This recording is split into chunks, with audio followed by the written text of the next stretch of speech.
Hello and welcome to the SciFirst MovieTalk episode. So in this episode, I'm discussing the 2009 British horror comedy Lesbian Vampire Killers, as directed by Phil Claydon. The film follows two friends, Fletch as played by James Corden and Jimmy as played by Mathew Horne, who also starred together, I believe, on a British comedy sitcom called Gavin and Stacey, who they then follow Fletch being sacked from his job as a clown and Jimmy being dumped by his cheating girlfriend. They decide to go on a vacation together. Only thing is, they are both skint and so decide to trek it out into the English countryside for a good old hiking holiday instead. Lots of beer. Finding a remote area in Norfolk around the fictional village of Cragwich, they soon learn that the area is cursed and find themselves right in the middle of an ancient vampire curse brought about many centuries ago by the legendary vampire queen Carmilla, as played by Silvia Colloca. Legend would have it that upon her death, Carmilla, I was going to say I could say that name, but Carmilla cursed the land and the townsfolk of Cragwich such that every female on their 18th birthday would turn into a lesbian vampire, and that her resurrection would once again be brought about when the blood of a virgin girl would be mixed with that of the last remaining ancestor to those that killed her all those years ago. Fletch and Jimmy end up teaming up with a group of girls who just so happen to be studying ancient vampire lore in the area, including Lottie, as played by MyAnna, who takes an instant liking to Jimmy.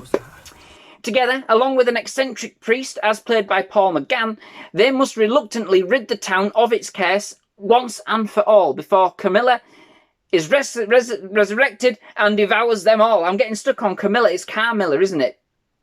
Oh, it's a vampire queen. That's what it is. Now, upon watching this, as you can probably tell, I had a pretty heavy week at work. My mind is scrambled, and I wanted something cheesy, totally off its head, and without the need to engage brain, because it's frazzled. I like a good film like that every now and again. You know, that's sometimes what films should do. And so in choosing this, surely, with a title like Lesbian Vampire Killers, brain function was not going to be an issue. And indeed, it more than fulfilled that requirement, and whilst perhaps it's not quite as bad or as offensive as the title may suggest, it was still a pretty dumb movie, and with more than its quota of bare flesh, bodily fluids, parts and sleaze. Apparently, even James Corden commented that watching the film would be too harsh a punishment for prisoners being held at Guantanamo Bay, and that it was a big pile of... But do you know what? It's the kind of movie that you can enjoy at like 2 or 3 o'clock in the morning when you just can't sleep, or indeed you have the munchies, if you know what I mean. The film basically acts as a homage and a send-up of the classic British Hammer horror movies of the 50s, 60s, 70s. It has that same kind of cheesy campness about it, but unfortunately, none of their style, wonder or their presence. Instead, opting to replace many of the elements which made those films the classics that they are, with over-embellished and over-the-top references, jokes, and visual effects, which, while serving to send up their own movie, fail to really capture the magic of these early horror classics. It's basically a lads' mag on film. That is probably the most reasonable way to describe it. That's how it's kind of been designed, and it's certainly how the visuals, gags, and the cinematography kind of came across for the most part. The comedy is just so-so, not really lowbrow, just not really invested. It's just not really that clever. Everybody kind of seems like they're really just kind of phoning it in, you know? It obviously tries to cash in on the formula and the success of the 2004 movie Shaun of the Dead, starring Sean Pegg and Nick Frost, of course, utilising Corden and Horne with a very similar format, swapping zombies for vampires. However, I'm not sure how they were in Gavin and Stacey, not seen it, but here Corden and Horne just simply do not have the chemistry or weight to be able to provide anything like the comedy or presence that Pegg and Frost did in the aforementioned movie. It felt just like, really, like a wasted opportunity.